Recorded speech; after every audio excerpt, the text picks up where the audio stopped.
Yes, the title of the video is 100% clickbait, but it is entirely true. By the end of this, you will know the steps necessary to make a beautiful miniature. Spoilers, it takes a decent amount of money to do this process, but that really isn't the roadblock that you think it is. More on that later.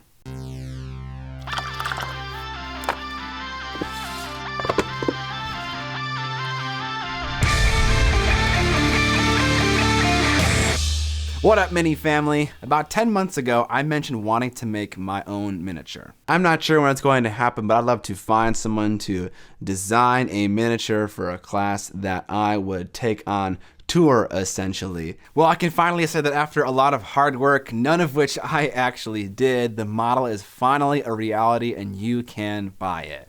Link in the description. But how did I make it happen? Let's go over the full process. Step 1, you need to come up with a character. I'm a massive fan of vampires, so that was an easy choice for me. Despite there being a ton of vampire miniatures, I don't think any of them are my kind of style. The perfect mixture of aristocracy and raw evil power without being too over-sexualized. Okay, I know what kind of character I want. There are ideas starting to form in my head. Now, the first person you're going to hire is a concept artist, so let's do that. I took to ArtStation and browsed concept artists for hours, picking out a few that I really liked the style of. Also, while doing this, I built a portfolio of cool vampires that I found to use as inspiration for mine. Some of you might think at this point, can I just ask my artistically inclined friend to draw a character for me? To that I would ask, is your friend a concept artist specifically, and do they draw in a style that you like? Because there is a huge difference in being able to render a character that will be the roadmap for the rest of your project versus just being good at drawing.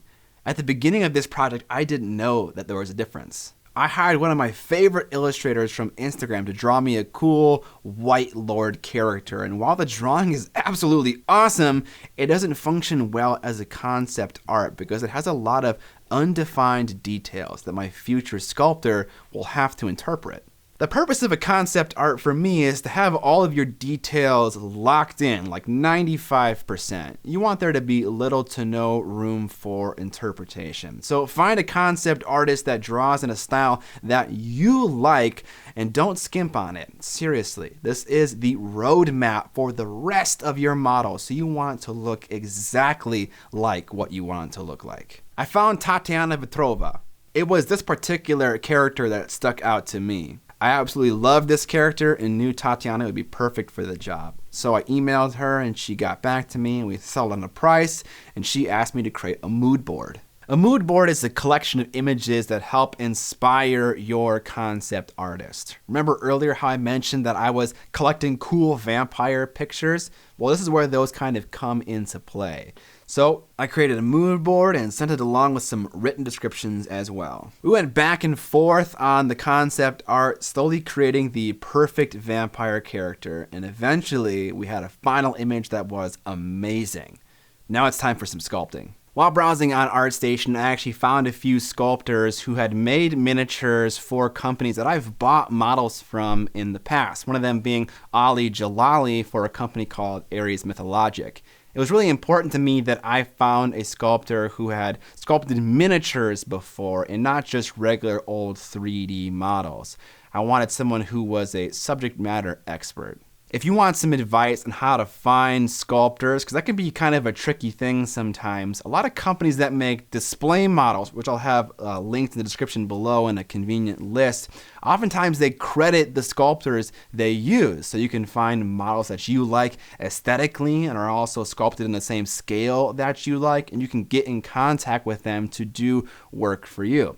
Now, not all companies do this, and I'm looking at you, Games Workshop. Once Ali and I had agreed on a price, he started to sculpt the miniature, and bit by bit, we had an awesome looking 3D model. With the 3D model locked in, it was time for printing and casting. Some folks might not know this, but it's very common for companies to have their master sculpted in 3D and then printed on a very nice SLA resin printer. And then using that master, they'll make molds and then cast it in resin. And that is exactly what I did. I reached out to Big Child Creatives and Creature Caster and ended up going with Creature Caster because of the better pricing options. Now at this time, Creature Caster doesn't do casting as a service. It's something that they are looking into, but they kind of experimented with me in my process, and I'm grateful for that. I met with Pete from Creature Caster and he really took care of me. The first thing he did was change up my 3D sculpt to make it better for printing and casting. With how it was originally, the model will be casted into 20 or more pieces, which is a little bit ridiculous. He made some minor modifications that got that number down to below 10, which was a huge improvement. He determined where the cut lines would be, which will determine how many pieces the model comes in. He printed the master mini, he molded it, and casted all the copies. Creature Caster was truly a phenomenal resource in my quest to get the highest quality miniature I could manage, and I couldn't have done it without them. So thank you so much, guys. Last but not least, if you have a quality product, you need quality packaging. I am friends with a local letterpress printer and artist named Todd Thyberg who helped me design my packaging and printed out these excellent belly wraps and these red boxes to accompany them. Now it was my turn to get everything packaged up. In the end, this process can cost thousands of dollars. That's what it takes to not cut corners and create an excellent product that you are proud of. And I know hearing that number makes you want to run away, but in 2019, we have access to this wonderful little platform called Kickstarter. This is quite literally the exact purpose of Kickstarter. You have an awesome idea for a thing, you run around getting quotes from people that you like to see how much the end product is going to cost, you draft up a plan for its release, and then you show the world, and then they give you money for it.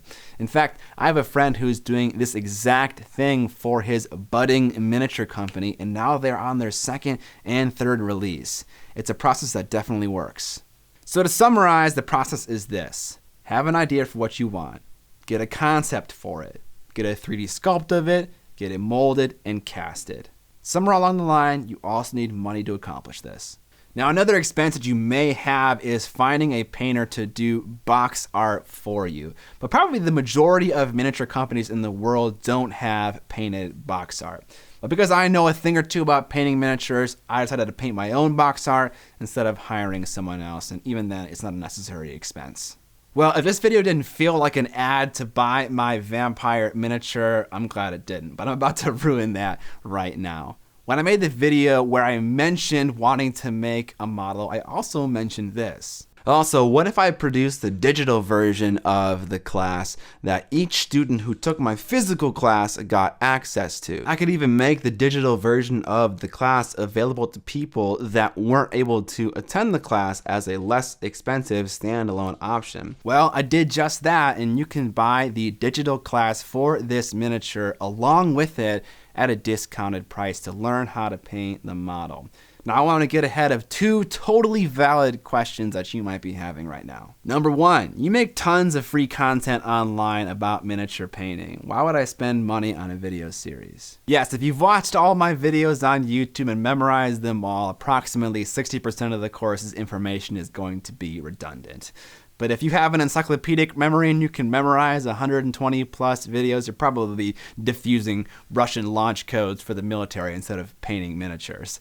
Put very simply, this class has all the information you need to do everything that I do inside of it. It's curated and laid out so you don't have to run around finding all the info on YouTube or wherever else. Also, it's 100% beginner friendly. The intention is that at the end of the video, you will be able to paint the model like I paint it, or at the very least, feel like you can paint it with practice. Number two, why can't you put the video course on YouTube for free? Certain kinds of content work very well on YouTube. Incredibly nerdy, deep diving, hardcore, educational content is not one of those types. This video series would not get the views necessary to justify the insane amount of work it was to create. But don't take my word for it. I have a segment of the digital class that you can watch for free linked in the description. If you like it enough, you can pay for the whole thing, which is also linked in the description. Of course, I'm a shill. One last bit of shilling. John and I are running a miniature painting class with this miniature in February in the Twin City area of Minnesota. You obviously get the model, a seat in the 2-day long course, 16 hours total. You get a PDF guide how to paint the model step by step, and also the video series. All those things are included in the ticket price. If you're interested in that, you can find it linked in the description as well. That's going to do it for this one, guys. I hope this video was educational, and if you're interested in making a miniature that you kind of have a better idea of what the process looks like, I hope it didn't just seem like an ad to buy the model exclusively. I really had a fun time making this model, and I'm really happy that I didn't cut corners or spare any expense, because I ended up with a vampire that I really like and I would genuinely be happy to paint. Subscribe or die!